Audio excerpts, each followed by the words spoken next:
ఈరోజు ఏప్రిల్ 22. నేటి ప్రత్యేకత ఏమిటంటే ప్రపంచ ధరిత్రీ దినోత్సవం.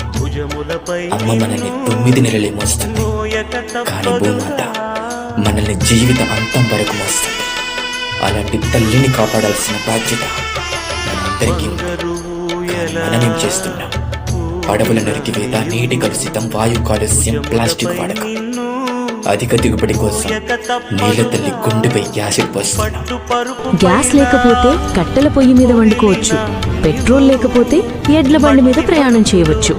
ఇలా ప్రపంచంలో ఏది లేకపోయినా మళ్లీ పాతకాలపు ప్రత్యామ్నాయాలతో మనిషి జీవితం కొనసాగించవచ్చు. కానీ ఆకలి తీర్చే ఆహారానికి మాత్రం ఎలాంటి ప్రత్యామ్నాయాలు లేవు, ఒక్క వ్యవసాయం తప్ప. ఈ ప్రపంచం ఎంత అభివృద్ధి చెందినా, ఎంత టెక్నాలజీ వచ్చినా అవి అన్నీ ఒక్క వ్యవసాయం అనే వేర్ల మీదే ఆధారపడి ఉంది.